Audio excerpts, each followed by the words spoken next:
wasaaradda isgaarsiinta iyo tiknoolajiyadda Soomaaliland ayaa maanta qabatay xaflad sanadeed lagu abaalmarinayo shaqaalaha lafdhabarta u ahaa waxqabadka iyo qorshayaasha wasaaraddaasi ee sanadkii dhammaaday ee 2020 xafladdaasi waxaa ka soo qayb galay gudoomiyaha komishanka maamul wanaagga iyo la dagaalanka musuqmaasuqa gudoomiyaha hay'adda shaqaalaha wasiirka wasaaradda isgaarsiinta iyo tiknoolajiyadda agaasimaha guud ee wasaaradda isgaarsiinta mas'uuliyiin iyo marti sharaf kale ugu horreynna waxaa munaasabadaasi ka hadashay agaasimaha guud ee wasaaradda isgaarsiinta iyadoo oo bogaadisay guud ahaanba shaqaalaha wasaaraddaasi sharciga shaqaalaha dawladda xeerka qodobkiisa 13aad ee nidaamka warbixinaha nidaamkaas oo sheegaya in shaqaale kasta sanadku marka uu dhamaado lagu abaalmariyo maxay ahaydey iyadoo la eegayo wixii ay ku fiicnaayeen waxay ku wanaagsanaayeen iyo sidee u fuliyeen qorshayaashii u degsanaa ayay wasaaraddu garatay inay munaasabadahan oo kale shaqaalaheeda ku abaalmariso waxa kaloo iyaguna halkaasi ka hadlay qaar ka mid ah mas'uuliyiinta wasaaradda la taliyayaasha wasaaradda iyo xubno kale oo dhammaanba shaqaalaha ku bogaadiyay waxqabadkii sanadkii dhammaaday ee 2020 sanadkii la soo dhaafay qorshihii shaqaalaha loo sameeyay ee waaxaha marka hore ay soo diyaariyeen iyadoo laga duulayo qorshaha iyo siyaasadda guud ee wasaaradda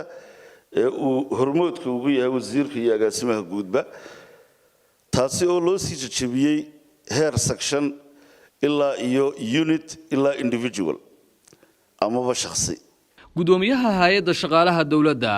farxaan aadan haybe iyo gudoomiyaha komishanka maamul wanaagga iyo la dagaalanka musuqmaasuqa dayb aadan xaaji cali oo iyaguna halkaasi ka hadlay ayaa shaqaalaha ku hambaliyay waxqabadkii sanadkii dhammaaday ee 2020 aad u sii amaanaya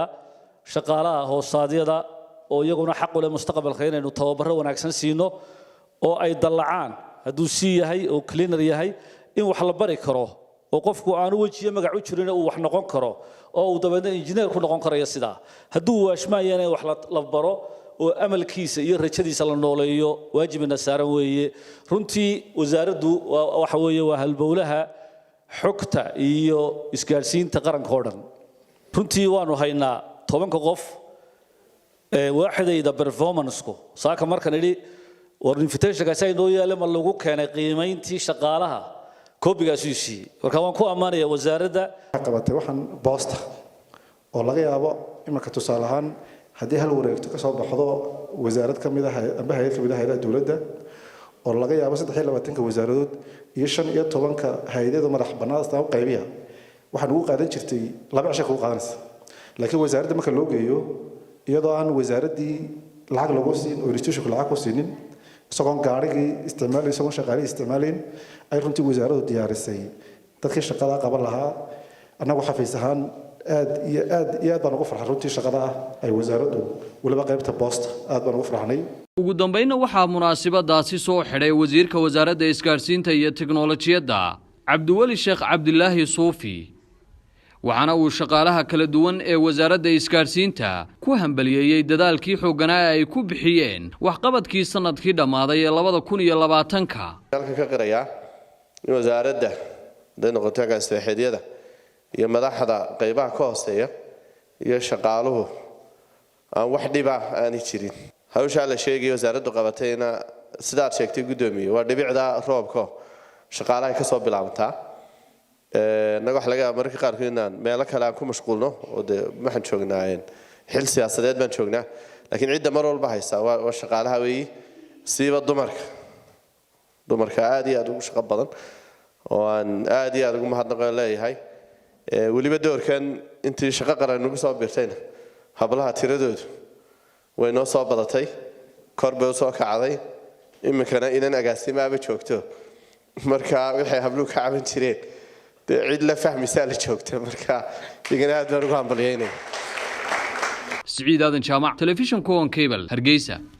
هذا وان جمعسدا عافيماتك شارجر ما يصح حاجو تيار سكول كي ما بقيسي هاي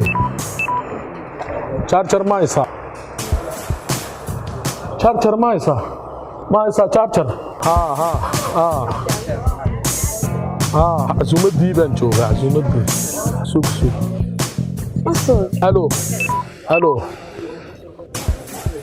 تشارجر مايسان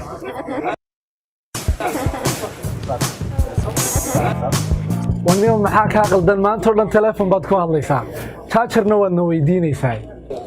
aniga hayla yaabina waxaan isticmaalaa adeega muraad ee shirkadda Somtel oo bishii oo dhan aan ku hadlo $3 oo kaliya waxaad isticmaali kartaa adeega muraad ee Somtel oo aad ku heli karto bisha oo dhan $3 oo kaliya hadal oo hadaalin